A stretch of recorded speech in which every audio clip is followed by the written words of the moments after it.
अस्सलाम वालेकुम, मैं हूं इमरान सिद्दीक और आप देख रहे हैं प्रोग्राम रीप्ले। और पाकिस्तान क्रिकेट टीम की तैयारियों का सिलसिला जारी है दौरे ऑस्ट्रेलिया के लिए। और आज पाकिस्तान टीम के जो डायरेक्टर हैं मोहम्मद हफीज़, उन्होंने भी लाहौर में प्रेस कॉन्फ्रेंस की और ख़ासी अहम बातें भी उन्होंने की। उन्होंने कहा कि अभी इस मौजूदा सेटअप में हेड कोच की कोई ज़रूरत नहीं है। जो खिलाड़ी डोमेस्टिक क्रिकेट खेलेगा उसी को पाकिस्तान टीम में शमूलियत का हक़ हासिल होगा और उसी को सेंट्रल कॉन्ट्रैक्ट भी दिया जाएगा। अगर कोई खिलाड़ी लीग क्रिकेट खेल रहा है तो फिर उसके लिए दरवाजे जो है, उन्होंने इशारा किया है लेकिन वाज़ेह तौर पर नहीं कहा है कि नई पॉलिसी बना रहे हैं और जो पाकिस्तान को तरजीह देगा तरजीह उन्हीं खिलाड़ियों को मिलेगी। आपको याद होगा कि अभी इमाद वसीम ने इंटरनेशनल क्रिकेट से रिटायरमेंट का ऐलान किया और अब वो T10 लीग खेल रहे हैं। इसी यही मामला मोहम्मद आमिर का भी है।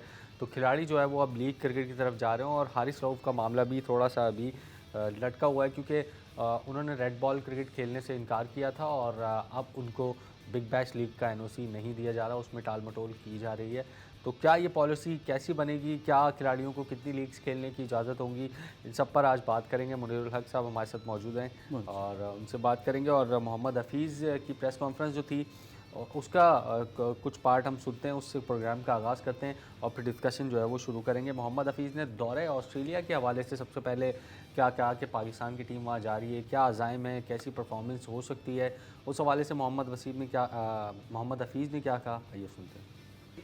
एज ए टीम हमारी जो टीम है उसकी जो सोच है वो एक्साइटमेंट के साथ चैलेंज लेने की है कि ये जो चैलेंज आ रहा है इसके अंदर एक बहुत बड़ी एक्साइटमेंट है हमारे लिए to have a great victories या have something within Pakistan team.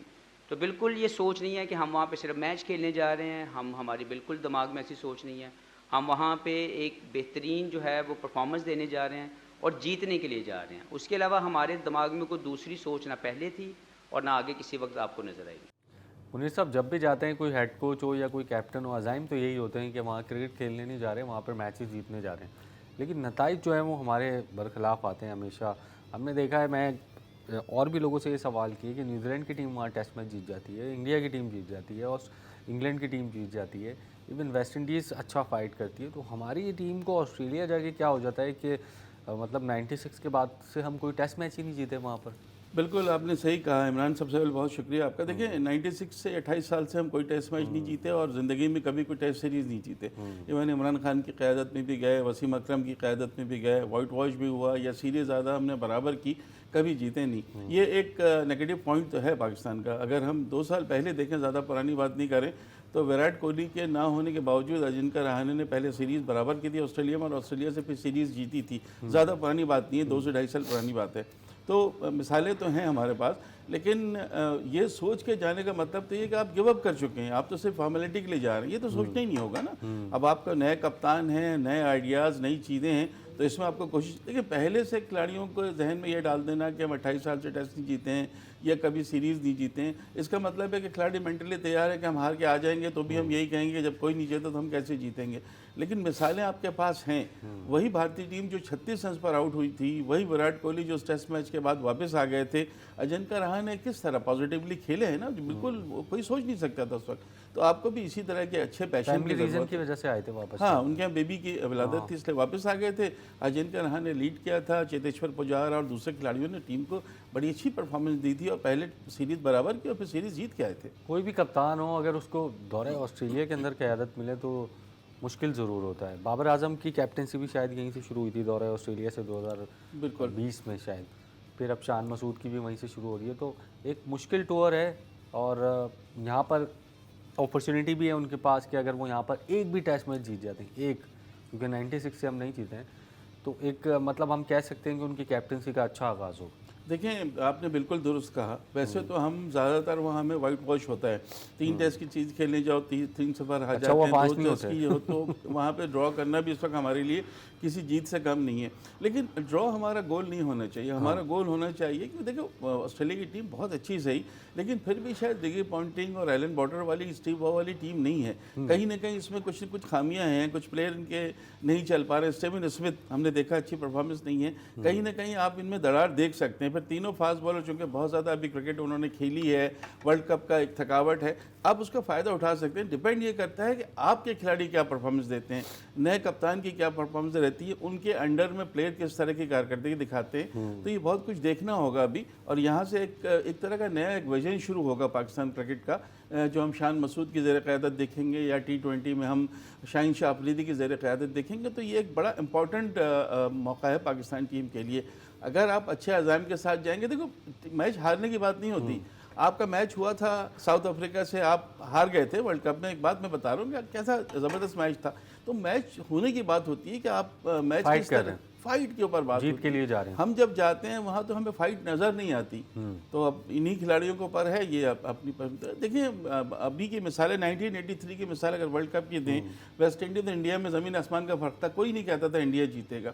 अभी इस वर्ल्ड कप का देख लें, सब इंडिया इंडिया करे तो ऑस्ट्रेलिया ने मेंटल स्ट्रेंथ दिखाई और ले गई। आपको भी वहाँ इसी जज्बे के साथ जाने की ज़रूरत है कि अगर वो थोड़ा सा भी ओवर कॉन्फिडेंट है कि पाकिस्तान तो कभी हमसे जीती ही नहीं सीरीज, या 30 साल 28 साल से टेस्ट नहीं जीती, तो इसका हमें भी फ़ायदा उठाना चाहिए। बिल्कुल, और खासी तवील प्रेस कॉन्फ्रेंस थी आज मोहम्मद हफीज़ की, जो कि डायरेक्टर क्रिकेट हैं पाकिस्तान टीम के। बाबर आजम के हवाले से भी उन्होंने गुफ्तगू की, जो कि अभी कैप्टनसी से उन्होंने तीनों फॉर्मेट की रिज़ाइन किया। बाबर आजम के हवाले से हफीज़ ने क्या कहा वो सुनते हैं। बाबर आजम के मुतालिक मैं कहता चलूँ कि उन्होंने जितनी सर्विसेज दी पाकिस्तान टीम की, मैं उसका बहुत बड़ा मैं एक्नॉलेज करता हूँ और मैं उम्मीद करता हूँ, और अभी तक जो मैंने देखा है किसी भी जगह पे बाबर ने अपनी तमाम जो फीडबैक है वो देने में कमी नहीं की। He is very much a part of the team, बहुत ज़्यादा जो है मिल के वो टीम को लेके चल रहे हैं, और राइट स्ट्रेटजी बनाने में भी इंशाल्लाह ताला बाबर का बहुत अहम रोल है, क्योंकि बाबर की एज ए बैट्समैन जो कंट्रीब्यूशन है हम सब उसके मद्दाह हैं। और मैं ये समझता हूँ कि मज़ीद उनको जो है जो प्रेशर रिलीज़ होगा उनको, क्योंकि कप्तानी के ऊपर एक एडिड प्रेशर आपके ऊपर आता ज़रूर है, कोई कहे कि नहीं आता ये गलत है, लेकिन जब वो आपसे ईज डाउन होता है तो मुझे लगता है कि बाबर का जो खेल है वो और ज़्यादा निखरेगा, और उनकी जो कंट्रीब्यूशन है पाकिस्तान क्रिकेट के लिए जो कि बहुत शानदार तरीके से वो पिछले कई सालों से कर रहे हैं, वो उसको मज़ीद बढ़ाएंगे, इन्हेंस करेंगे अपनी परफॉर्मेंस, ताकि पाकिस्तान टीम जो है वो ज़्यादा से ज़्यादा कामयाबियाँ हासिल करे और उसमें उनका नुमाया किरदार। ज़्यादातर लोगों का यही ख्याल है कि बाबर आजम जो कि अब कैप्टनसी से रिज़ाइन कर चुके हैं, अब उनकी बैटिंग में मज़ीद जो है वो निखार नज़र आएगा। वैसे भी वो अच्छी परफॉर्मेंस का मुजाहरा कर रहे थे, लेकिन बड़े इवेंट्स में कप्तानी के दबाव की वजह से उनकी बैटिंग जो है वो मुतासिर हो रही थी। अब एक फ्री माइंड होकर खेलेंगे मुनीर साहब, वो कोई कैप्टनसी का दबाव नहीं है। एक तो तीनों फॉर्मेट की कैप्टनसी कर रहे थे, फिर फ्रेंचाइज क्रिकेट में भी अगर PSL में कैप्टनसी कर रहे थे, श्रीलंकन प्रीमियर लीग या जहाँ भी जा रहे हैं, ज़ाहिर अच्छे प्लेयर हैं, बड़े प्लेयर हैं, तो कैप्टनसी ऑफर होती है, तो ये बहुत ज़्यादा एडिड प्रेशर आपके ऊपर, जैसे हफीज़ ने कहा, क्या आ जाता है। अब मेरा ख्याल है कि कोई प्रेशर नहीं है, एज अ बैटर उनको खेलना है, जो कि सरफराज की कैप्टनसी में वो खेलते थे, इस तरह से उन्होंने सेंचुरियों पे सेंचुरियाँ बनाई थी। अब वैसे ही बाबर आजम हमें नज़र आएंगे, हंसते बोलते खेलते, कैप्टनसी में थोड़े से गुमसुम भी हो गए थे वो। बात आपकी बहुत हद तक सही भी है, लेकिन अगर एज ए कैप्टनसी भी उनकी परफॉर्मेंस देखें तो वो बुरी नहीं थी। कोई ऐसा नहीं था कि बिल्कुल वो परफॉर्मेंस नहीं दे पा रहे थे, लेकिन अब आप एक खिलाड़ी को आपने उसकी मर्ज़ी के बगैर ही हटाना, हम उसे कहेंगे ना, जिस तरह उनको हटाया गया है, तो वो एक चीज़ कहीं पे हमें नज़र आ सकती है। लेकिन दूसरी तरफ आपकी बात सही है कि बाबर को अब कुछ नहीं करना, बाबर को अपनी बैटिंग पर तवज्जो देना है। वो खिलाड़ी जिससे हम चाहते हैं कि भाई वो 20,000 टेस्ट रन बनाएं या 18,000 वनडे रन बनाएं, तो वो उस खिलाड़ी के लिए अब वो मौका है कि वो प्लेटफॉर्म उनके लिए सेट हो गया है। लेकिन इट्स टू अर्ली टू से, अभी हमें कुछ पता नहीं है कि उनकी कारकर्दगी क्या रहेगी या टीम की ओवरऑल कारकर्दगी क्या रहेगी। बाबर पर प्रेशर तो बिल्कुल नहीं रहेगा जो कैप्टनसी का है, लेकिन वो कैप्टनसी का ना होना क्या उनके लिए फ़ायदेमंद होगा, या कहीं ना कहीं उनको इसकी थोड़ी सी पशेमानी लगेगी, या वो थोड़ा वो लगेगा कि बिल्कुल एक जूनियर प्लेयर जिनकी टीम में भी पूरी जगह नहीं एक तरह से बन रही थी, उनको हमने उसके अंडर में खेलना पड़ रहा है, कहीं ना कहीं चीज़ आ सकती है। लेकिन ये चीज़ नहीं रहेगी तो एडेड प्रेशर वाली जो चीज़ होती है वो तो नहीं। लेकिन बड़े खिलाड़ी की मैं आपको बताऊं इमरान, बड़ा खिलाड़ी जो है, अगर बड़ा कप्तान जो होता है ना, वो प्रेशर में ही खेलता है। वो कई खिलाड़ी हमने ऐसे देखे हैं, जो ग्रैम स्मिथ की मिसाल आपके सामने है, उनको इतनी छोटी उम्र में कप्तान बना दिया था। उनका टेस्ट रिकॉर्ड देखें, मोस्ट विन, सबसे ज़्यादा चीज़ें हैं, होता है, ठीक है। उनको टाइम बहुत मिला था। नहीं देखिए, इनको टाइम नहीं दिया गया ना। अभी ये तो कप्तानी नहीं छोड़ना चाह रहे थे। अब भी हम और आप बेशतर लोग ये समझते हैं कि बाबर को टेस्ट में कप्तान होना चाहिए था, और देखिए वनडे का हिसाब किताब होना चाहिए था। हम तो आउटसाइड एज में और यहाँ रिप्ले में बात कर रहे थे कि T20 वर्ल्ड कप तक T20 का एटलीस्ट तो रखें उनको, क्योंकि ऑस्ट्रेलिया की सीरीज़ में टेस्ट का कप्तान चेंज ना हो, और T20 सीरीज़ वर्ल्ड कप तक T20 का कप्तान चेंज ना हो। तो ये वहाँ तक तो कंटिन्यू कर सकते हैं, तो उसके बाद आप कोई फैसला कर एक सकते दिन हैं। पहले ही मीडिया पे ये न्यूज़ आ गई थी ना कि बाबर आजम की कप्तानी तीनों फॉर्मेट से ख़त्म की जा रही है। आप और हम खुद उसको सुन चुके हैं ना। वो तो दूसरे दिन आके मिले थे। कुछ ज़राए तो ये भी बताते हैं, पता नहीं आई डोंट नो सही है कि नहीं, कि शान मसूद की मुलाकात पहले हो गई थी ज़का अशरफ साहब से और ये बाद में मिलके और उन्होंने कप्तानी की बात की। तो ये जितना पैनिक बटन दबा था और जिस तरह से हैपहैज़र्ड वे में चीज़ें हुई हैं, ये बिल्कुल किसी के समझ में, इतनी जल्दबाजी किसी की नहीं थी। आपके वनडे में कप्तानी ख़राब हुई है, वर्ल्ड कप हारे, वनडे का कप्तान हटाएं।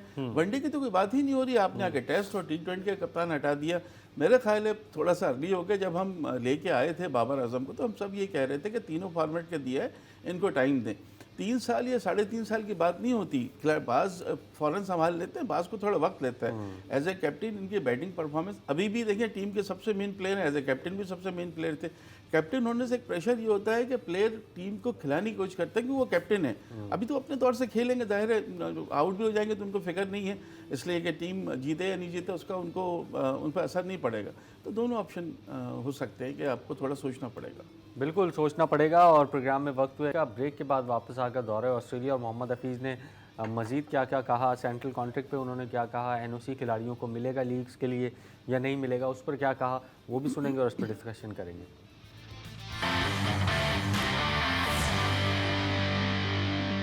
प्रोग्राम में एक मरतबा फिर खुश आमदीद। और मोहम्मद हफीज़ की प्रेस कॉन्फ्रेंस के हवाले से गुफ्तगू जो है वो हम प्रोग्राम से पहले ब्रेक में कर रहे थे।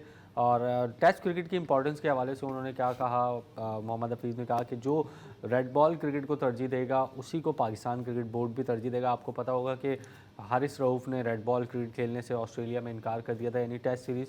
तो उनका जो बिग बैश लीग का एनओसी है वो अभी तक नहीं दिया गया। एग्जैक्टली कहा क्या मोहम्मद हफीज़ ने, वो सुनते हैं और फिर गुफ्तगू करेंगे। मैं इसलिए खुश हूँ कि जब आप हकदार को उसका हक देते हैं तो बेहतर रिजल्ट्स आने की जो है वो आपकी उम्मीद होती है। तो ये सारे लड़के जिसमें खुरम शहजाद हैं, अगर उनको यहाँ पे ला के एक मौका दिया गया कि वो पाकिस्तान टीम की रिप्रेजेंटेशन दे, तो एक अच्छा साइन है कि वो एक रिस्पेक्ट दी गई है डोमेस्टिक के परफॉर्मर को। और भी ऐसा बिल्कुल नहीं है कि जो लेफ़्ट आउट हैं, जो अभी तक जिनको मौका नहीं मिला, ज़रूर उनकी भी जो है परफॉर्मेंसेज वो कंसिडर की जाएंगी, इन फ्यूचर उनको पूरा चांस मिलेगा। बिल्कुल हकदार को उसका हक मिलेगा। डोमेस्टिक क्रिकेट की परफॉर्मेंस अगर हम देखें, खुर्रम शहजाद हैं, काशिफ अली हैं और उनको मौका दिया गया। साइम अयूब ने तीनों फॉर्मेट खेले। सबसे अच्छी बात यह है कि वो फ़र्स्ट क्लास भी खेले, पाकिस्तान कप भी खेले और T20 भी खेले। तीनों फॉर्मेट में कहीं ना कहीं हमें एडजस्ट होते हुए नज़र आए, परफॉर्म करते हुए नज़र आए। अब जो आपको पता है कि टेस्ट क्रिकेट में सबसे ज़्यादा सीखने का मौका खिलाड़ी के पास होता है। ऑस्ट्रेलिया उनको लेके जाया जा रहा है। मेरा ख्याल है अगर वो नहीं भी खेलते हैं तो एक लर्निंग प्रोसेस होगा उनके लिए। नहीं, बिल्कुल होगा लर्निंग प्रोसेस, और उनको तो बिल्कुल डेफिनेटली देना चाहिए था। कायदम ट्रॉफी में डबल सेंचुरी, फिर दूसरी इनिंग्स में सेंचुरी, और उसके बाद पाकिस्तान कप में 150 की एक इनिंग भी उन्होंने खेली थी। तीनों फॉर्मेट बहुत अच्छे। सबसे अच्छी चीज़ है कि इस वक्त अपनी पीक फॉर्म में, जब खिलाड़ी शानदार फॉर्म में है तो आप उसको खिला भी सकते हैं। क्योंकि देखिए, इमामुल हक को आपने ज़रूर मौका दिया है, एज ए सीनियर आप उनको खिला सकते हैं, लेकिन इमामुल हक ने शायद एक आध टेस्ट खेला ऑस्ट्रेलिया में और उसमें वो सक्सेस नहीं हुई थी उनकी। तो आपके पास 3 जो ऑप्शन है, अब्दुल्ला शफी, साइम अयूब और खुद कप्तान शान मसूद, ये तीनों ओपनिंग तीनों स्लॉट में टॉप 3 में आ सकते हैं अगर उनको खेलने का मौका मिले। आप इनको खिला सकते हैं। तो मेरे ख्याल है नंबर 3 पे खेलेंगे। नंबर 3 पे खेलेंगे तो साइम अयूब और अब्दुल्ला शफीक साहब ओपन करा सकते हैं। अपार्ट फ्रॉम दिस कि उनकी वो इतने एक्सपीरियंस्ड हैं या नहीं है, आपको कहीं ना कहीं पे कुछ ना कुछ आपको करना पड़ता है। दूसरे के जो जिस तरह खुर्रम शहजाद को मौका दिया है, और काशिफ नहीं, वो जो हमारे फास्ट बॉलर हैं लेफ्ट आर्म, मीर हमजा को मौका दिया, बिल्कुल डोमेस्टिक की बुनियाद पे दिया। एक ने 36 विकेटें ली थी कायदम ट्रॉफी में, उसामा ने 32 विकेटें ली थी। तो ये तो बिल्कुल सही है। लेकिन एक खिलाड़ी को मेरा ख्याल है हफीज़ भूल गए, जैसे हम सबको, मुझे तो खैर बहुत अफसोस है, साहबजादा फरहान का टॉप विकेट टेस्ट क्रिकेट में 850 रन हैं उनके, कायदम ट्रॉफी में टॉप स्कोरर हैं। उसके अलावा वनडे कप भी उन्होंने भी जितवाया अपनी क़यादत में। 850 रन किसके ऊपर, किसी खिलाड़ी के 700 रन भी नहीं है। सरफराज अहमद 697 के साथ दूसरे नंबर पर हैं। 847 रन उनका करना, टॉप स्कोरर होना पूरे कायदम ट्रॉफी में, प्लस वनडे कप में भी एज ए लीड करते हुए पिशावर की टीम को कराची वाइट के खिलाफ फाइनल जितवाना उनकी जगह बनती थी। इमामुल हक के लिए बहरहाल अब इनका अपनी है, ज़ाहिर सीनियर है, लेकिन कहीं ना कहीं उनकी भी एक जगह बनती थी कि डोमेस्टिक क्रिकेट में। मसला ये आ रहा है कि अभी जो हमारी जो, चाहे वो T20 क्रिकेट हो चाहे टेस्ट क्रिकेट हो, ओपनिंग स्लॉट्स में प्लेयर्स जो है वो ज़्यादा आ रहे हैं। अब अब्दुल्ला को ले लें, इमाम को ले लें, साइम को ले लें, ये तो हो रहा है, साइम को ले लें, या हारिस को ले लें, या फिर उसको लेफ्टी जो हारिस हैं क्या नाम है उनका, वो हारिस सोहेल की बात करें, नहीं, खैबर पख्तूनख्वा वाले, मोहम्मद हारिस। हाँ, वो सब टॉप ऑर्डर के बैट्समैन आ रहे हैं। ऐसे में कंपटीशन बड़ा सख्त हो गया है। नहीं, कंपटीशन तो सख्त हुआ है, लेकिन उसी में से बेस्ट आपको चूज़ करना पड़ेगा ना। आप मुझे बताएं, साहबजादा फरहान में मुझे कोई उससे ज़ाती वो नहीं है, लेकिन मैं सिर्फ ये कह रहा हूँ कि एक खिलाड़ी ने अगर 850 रन किए हैं, उसी खिलाड़ी ने अगर कैप्टन वनडे कप जितवाए, तो क्या उसका 18 रुकनी टीम में जगह नहीं बनती थी? आई थिंक बनती थी। फ़हीम अशरफ को आप फिर मौका दे रहे हैं, हो सकता है कि सीनियरिटी पे कहीं ना कहीं उनकी ज़रूरत पड़ जाए। इमामुल हक को आपने मौका दिया, हालांकि दोनों अभी शादी के बंधन में बने, दोनों को बहुत बहुत मुबारक बात, लेकिन वो अवेलेबल है। ये चीज़ अच्छी है कि उन्होंने क्रिकेट को आगे रखा, तरजीह दी। बिल्कुल। लेकिन फिर मैं आपसे ये कहूँगा कि कहीं ना कहीं देखिए, मोहम्मद हुरैरा भी हैं, तैयब ताहिर भी हैं। तैयब ताहिर तो चलें, टेस्ट में हम उनको नहीं लगते, हुरैरा तो बहुत अरसे से डोमेस्टिक में परफॉर्म कर रहे हैं इमरान, उनको तो हम सब देख रहे हैं। तो कहीं ना कहीं एक दो खिलाड़ियों के साथ तो होगा, लेकिन आपको वहाँ पे फिर सीनियर खिलाड़ी अच्छा एक चीज़ ये भी है कि हमें लगता है कि शायद इनजस्टिस हो, शायद उसके साहिबजादा के साथ या हुरैरा के साथ, लेकिन जो सिलेक्टर हैं या डायरेक्टर मोहम्मद हफीज़ हैं या वहाब रियाज हैं, वो क्या सोच रहे हैं वो भी मैटर करती है चीज़। अब ज़रूरी ये भी नहीं है कि एक प्लेयर ने कायदे ट्रॉफी में टॉप स्कोरर हैं या फिर टॉप विकेट टेकर हैं तो लाजमी है कि उनको मौका मिले। हो सकता है कि कंडीशंस उस प्लेयर को शूट कर रही हो जो कि नंबर 5 पे मौजूद है फहरिस्त में। हो सकता है कि जो पिचेस हैं, जो बॉलर्स हैं, जो ऑपोजिशन है, वो उसको सपोर्ट कर रही हो कि जो नंबर 4 पे है। तो ये भी थोड़ी सी हार्श कॉल लेनी पड़ती है आपको। बिल्कुल सही बात है, मैं ये नहीं कह रहा हूँ, मैं तो ये कह रहा हूँ डोमेस्टिक प्लेयर्स को इज्जत देनी है तो सबसे ज़्यादा तो आप इज्जत देंगे ना जिसको, कि जिसकी सबसे अच्छी परफॉर्मेंस रही है।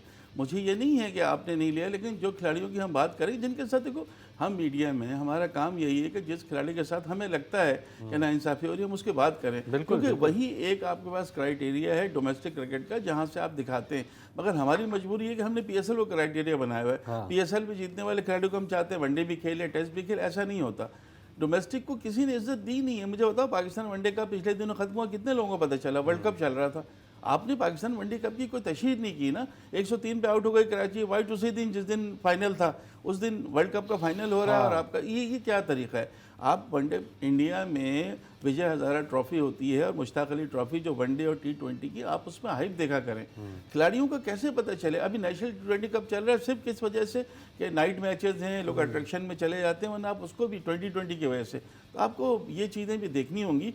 टीम ठीक है, टीम में जिन खिलाड़ियों को आपने लिया है उसमें कोई बात नहीं है, लेकिन जाहिर है 18 रुकनी टीम में ज़्यादा आप भेज नहीं सकते। नॉर्मली तो 16 प्लेयर जाते हैं, यहाँ तो फिर भी 18 प्लेयर जा रहे हैं और रेस्ट करेंगे। लेकिन जो दिन तीन चार खिलाड़ियों को नए को लिया गया है, चाहे वो साहिब अयूब हो, खरम शादाद हो, सावन मीर हो, अमीर हमज़ा हो, सबका सिलेक्शन अपनी जगह ठीक है, इसमें कोई वो नहीं है। लेकिन जो नहीं है वो जिस वजह से नहीं है। और अगर आपने बात की ना ऑस्ट्रेलिया की, तो ऑस्ट्रेलिया में इनका भी किसी खिलाड़ी का टेस्ट नहीं हुआ है। अब खरम शादाद को टॉप विकेट वजह से लिया गया है, मीर हमज़ा को सेकंड टॉप विकेट टेकर की वजह से लिया गया, साइम अयूब को उनकी परफॉर्मेंस की बुनियाद पर लिया गया है। ओवरऑल परफॉर्मेंस में वो भी करते थे। बहरहाल इट्स ओके, अभी बहुत मौका मिलेगा उनको। बिल्कुल। और जो खिलाड़ी सेलेक्ट नहीं हुए कायदे ट्रॉफी में अच्छा परफॉर्म करने के बावजूद, उनके बारे में भी आज मोहम्मद हफीज़ ने कहा है कि वो हमारे प्लान में हैं, हमारे क्यू में लगे हुए हैं। जैसे ही मौका मिलेगा उनको भी जो है वो टीम में शामिल किया जाएगा। प्रोग्राम में वक्त हुआ एक ब्रेक का, ब्रेक के बाद वापस आते हैं।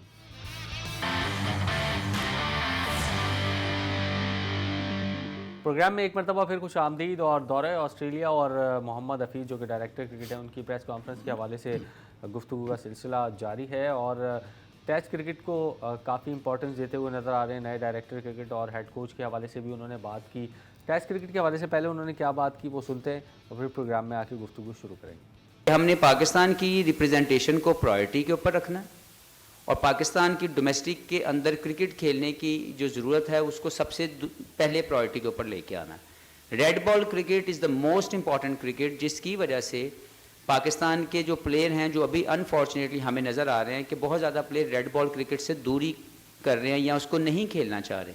हमें उसकी तरफ वापस लाने के लिए कुछ इकदाम करने पड़ने हैं। उसमें शायद किसी को लगे कि वो हार्श है, लेकिन that is the important part for Pakistan cricket कि अगर हमने पाकिस्तान की क्रिकेट को बचाना है और हमारी प्रोडक्ट जिसको हम प्रोडक्ट की शक्ल में देखना चाहते हैं, जब तक वो रेड बॉल क्रिकेट अच्छी नहीं खेलेंगे तब तक वो कोई भी क्रिकेट नहीं खेल सकेंगे। क्योंकि जो लंबी दौरानिए की क्रिकेट है वो हमेशा आपकी बेसिक्स ऑफ द गेम को पॉलिश करती है।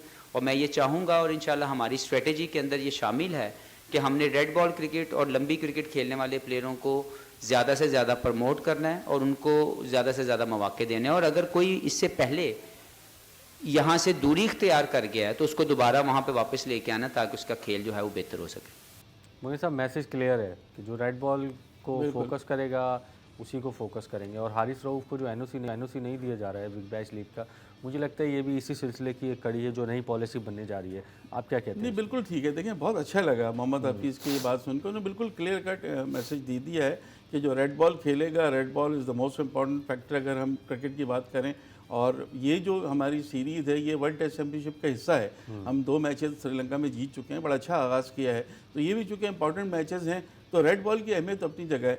मैं ये कहता हूँ ना कि जो प्लेयर्स हैं उनमें सिर्फ सरफराज अहमद क्यों डोमेस्टिक क्रिकेट खेले, सबको खेलना चाहिए ना, जिस तरह वो मिसाल हैं। देखिए, वो मिसाल अहमद शहजाद को भी आपको शामिल करना अहमद शहजाद भी अच्छा, अहमद शहजाद को मौका नहीं मिल रहा है, लेकिन अहमद शहजाद भी कंटिन्यूसली खेलते हैं। और ये जो चीज़ें रिस्पेक्ट देते हैं गेम नहीं, बिल्कुल है। आपके कई प्लेयर मैंने माजी में भी देखा है जो शॉर्टर फॉर्मेट खेलते थे, वो नहीं खेलने आते थे वो, लेकिन वो चीज़ अब ख़त्म करनी पड़ेगी। शायद यही एक वजह हो कि इमाद वसीम ने पिछले दिनों रिटायरमेंट का ऐलान किया है कि उनको लीग में ज़्यादा इंटरेस्ट है, तो फिर अब 40 लाख या 60 लाख रुपये महीना नहीं लेना, आप छोड़ दें central contract. Last year Mohammad Aamir को भी तो दिया गया था ना, तो उन्होंने मना कर दिया था कि नहीं, मैं नहीं खेलना चाहता। तो आप ना खेलें, अगर आप पैसे भी लेना चाहते हैं और आप अपनी मर्ज़ी से खेलना चाहते हैं। बहुत अच्छा मैसेज है और बिल्कुल क्लियर कट मैसेज दिया गया है। It's good for Pakistan cricket. क्या पॉलिसी क्या होनी चाहिए? अब देखें, अभी वर्ल्ड कप से पहले तक तो हम देख रहे थे कि 2-2, 3-3 लीग्स भी खेल रहे थे, फिर खिलाड़ी पीएसएल भी खेल रहे थे, फिर तीनों फॉर्मेट भी खेल रहे थे। ये थोड़ा सा मुश्किल हो जाता है, ख़ास तौर पे शाहीन, नसीम, फास्ट बॉलर्स के लिए तो बहुत मुश्किल हो जाता है। उसका खमियाजा हमने भुगता। नसीम शाह वर्ल्ड कप में नहीं थे हमारे, हारिस रऊफ फाइनल शाहीन शाह अफरीदी मुकम्मल रिदम में नज़र नहीं आ रहे थे, हारिस रऊफ थोड़े थके थके नज़र आ रहे थे, बहुत रन्स पड़े उनको, वर्ल्ड रिकॉर्ड बने रन्स पड़ने के, तो ये थोड़ी सी थकावट का फैक्टर भी है। तो ये मुझे लगता है कि अब जो पॉलिसी पहले थी जिस पर इम्प्लीमेंट नहीं हो रहा था कि पीएसएल के अलावा एक लीग होगी, तो उसी पे मेरे ख्याल है फिर इम्प्लीमेंट कराने जा रहे हैं लोग। बिल्कुल यही होना चाहिए। देखिए, अगर आप हमारा सेंट्रल कॉन्ट्रैक्ट रखते हैं और आप पाकिस्तान के लिए सर्व करना चाहते हैं तो ये तो सबसे अच्छी बात है। एक लीग या मैक्सिमम 2 लीग, इससे ज़्यादा परमिशन होनी नहीं चाहिए।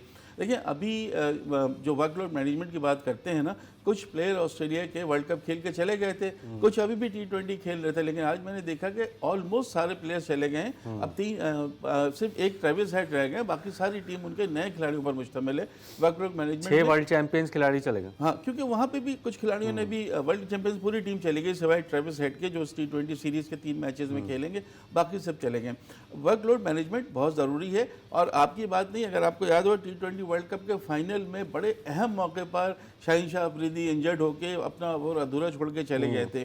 इस पूरे वर्ल्ड कप में हमने हर प्लेयर को, फास्ट बॉलर को थका हुआ देखा है। स्पिनर से तो खैर गेंदें ही नहीं उड़ती, आउट ऑफ फॉर्म कह लें, आउट ऑफ टच कह लें, उन्होंने तो बहुत ही मायूस किया, लेकिन फास्ट बॉलर से गेंदें नहीं। शाहीन शाह अफरीदी ने कितनी मरतबा इन 9 मैचेस में कितनी मरतबा अपने फर्स्ट स्पेल में विकेटें ली हैं? 2 मरतबा हार्डली, एक बांग्लादेश और 1 विकेट किसी और टीम के। उन्होंने हर दफ़ा उनके बिल्कुल पावर प्ले में 3 विकेटें दी शायद उनकी। हाँ, तो वो रिदम में नहीं थे शाहीन शाह। अच्छा, एक मैंने वसीम अकरम को सुना था, बड़ी अच्छी उन्होंने बात कही थी। किसको? कि वसीम अकरम को। उन्होंने हारिस रऊफ के बारे में बड़ी अच्छी बात कही थी कि हारिस रऊफ में जो मुझे खामी नज़र आ रही है ना, वो उनका लॉन्गर फॉर्मेट का ना खेलना है। ये डोमेस्टिक क्रिकेट खेलेंगे तो इनको अंदाज़ा हो जाएगा इनकी ये खामियाँ जो नज़र आ रही हैं ये खुद बहुत ख़त्म हो जाएंगी। तो खुद प्लेयर के लिए भी अच्छा है वो खेले, सिर्फ 1-2 प्लेयर क्यों खेलें, बाकी भी तो सब खेलेंगे, तभी तो डोमेस्टिक क्रिकेट आपकी बेहतर होगी। बिल्कुल, डोमेस्टिक क्रिकेट को प्रायोरिटाइज करना पड़ेगा खिलाड़ियों को, जिस तरह सरफराज अहमद और अहमद शहजाद नज़र आ रहे हैं, काफ़ी सीनियर होने के बावजूद। प्रोग्राम में वक्त हुआ एक ब्रेक का, ब्रेक के बाद वापस आते हैं।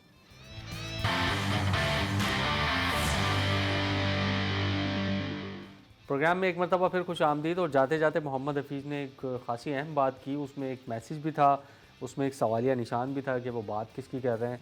एक ग्रुप की बात की मोहम्मद हफीज़ ने और कहा कि टीम में जो एक सर्टन ग्रुप है उसके जो प्लेयर्स हैं अब उनको किसी किस्म का एडवांटेज या सपोर्ट नहीं मिलेगी। किसके लिए बात कर रहे थे वो, किसकी तरफ इशारा कर रहे थे? पहले वो शॉर्ट सुनते हैं और फिर आके बात करते हैं। Will be very clear to each and everyone, क्योंकि मेरे ऑपरेशन के अंदर जो सबसे पहली चीज़ होगी वो कम्युनिकेशन है। सबसे पहले क्लियर मैसेज आएगा, उस क्लियर मैसेज का जवाब आएगा, उसके जवाब के ऊपर जो है वो डिसीजन लिया जाएगा। पाकिस्तान के अंदर किसी एक प्लेयर या किसी ग्रुप ऑफ प्लेयर को ना एडवांटेज मिलने वाला है, मेरे होते हुए इंशाल्लाह ताला, और इस मैनेजमेंट के होते हुए, ज़का अशरफ साहब के होते हुए, टोटल मेरिट को जो है हमने जो है वो मेयार बनाया पाकिस्तान क्रिकेट का, इंशाल्लाह आगे भी इसको लेके चलेंगे। एक ग्रुप को एडवांटेज नहीं मिलेगा और मेरिट पर फैसले होंगे, ये किसकी बात कर रहे हैं, किस ग्रुप की देखिए बात मुझे कर ये रहे हैं? लगता है ग्रुप ऑफ मासूमाना प्लेयर, सवाल। ग्रुप, हाँ बड़ा मासूमाना सवाल है। और ग्रुप ऑफ प्लेयर्स की जो उन्होंने बात की वो हम भी जानते हैं कि कुछ ग्रुपिंग चल रही थी, बहुत बातें हुई, लेकिन सब डिनाई करते रहे। आज इनकी प्रेस कॉन्फ्रेंस के बाद ये अंदाज़ा हो गया कि ग्रुप ऑफ प्लेयर्स यानी 4 अलग हैं तो 4 अलग हैं, तो 4 आपके खेलेंगे तो 4 मेरे खेलेंगे, तो वो वाली चीज़ तो इसका मतलब है थी। और अगर वो चीज़ ख़त्म हो जाती है तो पाकिस्तानी क्रिकेट तो फिर आगे बढ़नी पड़नी है। सबसे मेन प्रॉब्लम यहाँ यही है, किसी कोई ग्रुप है, किसका कोई गैंग नाम रख दिया, किसी का कुछ रख दिया, तो ये चीज़ें तो आ रही थी सामने और स्टिल हैं, क्योंकि प्लेयर्स तो ज़्यादातर वही हैं जिन्होंने वर्ल्ड कप खेला था, वो तो अलग नहीं है, तो उनकी तो कुछ ना कुछ है। कप्तान सिर्फ चेंज हुआ है, लेकिन शान मसूद ऐसे खिलाड़ी हैं जो किसी ग्रुपिंग में इन्वॉल्व नहीं होंगे। मैं तो उनके फादर को भी जानता हूँ, बहुत अच्छी फैमिली के हैं और उनको आप सब भी जानते हैं, ग्रुपिंग में इन्वॉल्व नहीं होंगे। लेकिन दूसरे जो खिलाड़ी हैं जिनका अपना ग्रुप है, वो इनको कितना रेजिस्टेंस देता है या सपोर्ट करता है, दोनों चीज़ें उस पर बहुत कुछ डिपेंड करता है। लेकिन हफीज़ वैसे अच्छे आदमी हैं और मुझे लगता है मुझे तो इनको बिल्कुल स्ट्रेट फॉरवर्ड आदमी है, इसमें कोई वो चीज़ नहीं है। तो ये जो बात इन्होंने कही है बिल्कुल सही, सबसे ज़रूरी चीज़ है ग्रुपिंग ख़त्म करना। और जैसे इन्होंने वाज़े आज बयान दे दिया है कि कोई इंडिविजुअल या किसी ग्रुप ऑफ प्लेयर्स को मैसेज जाना चाहिए कि चीज़ें अब ख़त्म करें, बहुत हो गया। और ये हो रहा था, हम सब इसको जानते हैं, लेकिन बहरहाल अब ये ख़त्म हो जाए, जितना पता चल जाएगा ऑस्ट्रेलिया और न्यूजीलैंड की सीरीज़ में आपको बहुत हद तक अंदाज़ा हो जाएगा। अभी आप ब्रेक के दौरान बात कर रहे थे कि हम कुछ अर्से पहले मिकी ऑर्थर को लाने के लिए मरे जा रहे थे कि बस वो आ जाएं किसी तरह और पाकिस्तान की कोचिंग सेटअप को संभाल लें, और अब हम उनके होते हुए, डायरेक्टर के होते हुए उनको ऑस्ट्रेलिया न्यूजीलैंड नहीं लेके जा रहे। मतलब विद इन अ नाइट हमारी पॉलिसी जो है वो यूँ पलट जाती है कि समझ ही नहीं आता हो क्या रहा है। ये तो बिल्कुल क्लियर है ना, जो अभी कुछ हुआ है। जैसे ही टीम आई है वो हर रोज़ जो है ना वो ऑफिशियल चेंज होते गए। बिल्कुल आपने सही कहा। देखें, मिकी आर्थर आने में इंटरेस्टेड नहीं थे, वो डार्बीशायर के साथ अपनी अच्छी ज़िंदगी गुजार रहे थे। उसके बाद पहले जब बात हुई तो वो मसला रुक गया था। उसके बाद उन्होंने टेंशन में आने का फैसला किया। हाँ, उसके बाद उन्होंने कहा नहीं जी, आप डार्बीशायर के लिए जो करते हैं करते रहें, लेकिन प्लीज़ पाकिस्तानी टीम की कोचिंग करें। तो उन्होंने अपने टर्म्स पर रख लिया। उस वक्त तो हमें ऐसा लग रहा था जैसे हमें बहुत बड़ा, क्योंकि हमने खुद ये देखा था कि मिकी आर्थर और सरफराज को हटाने के बाद पाकिस्तानी टीम मुस्तकिल डाउन हो रही थी, तो उसका हमें लग तो रहा था। लेकिन ऐसा क्या हुआ कि आप अब इनको हेड कोच का भी मैंने पता था कि हफीज़ को हेड कोच भी बनाया गया है। दूसरी बात ये, आपने इनको दौरे ऑस्ट्रेलिया के लिए क्यों नहीं लेके जा रहे हैं, मुझे ये बताएं ना, क्या उनको क्यों दौरे ऑस्ट्रेलिया मेरे ख्याल लेके जाते, रिजल्ट्स अच्छे ना होते तो फिर या तो फिर फैसला करें कि उनको घर भेजना है या नहीं भेजना। नहीं, घर नहीं भेज रहे हैं ना। अगर घर भेजना होता तो अब क्या, वही घर भी नहीं भेज रहे हैं, कॉन्ट्रैक्ट में पता नहीं आपके ये क्या शराइत हैं। ये अजीब सी चीज़ है कि ना फारिग करना है और ना उनको दौरे ऑस्ट्रेलिया और न्यूजीलैंड पर लेके जाना है। पाकिस्तान क्रिकेट बोर्ड के फैसले समझ सकते हैं इसको, हमारे बस की बात नहीं है कि हम इसको समझें। प्रोग्राम का वक्त ख़त्म हुआ है, कल एक और प्रोग्राम के साथ हाजिर होंगे, तब तक के लिए अल्लाह हाफ़िज़।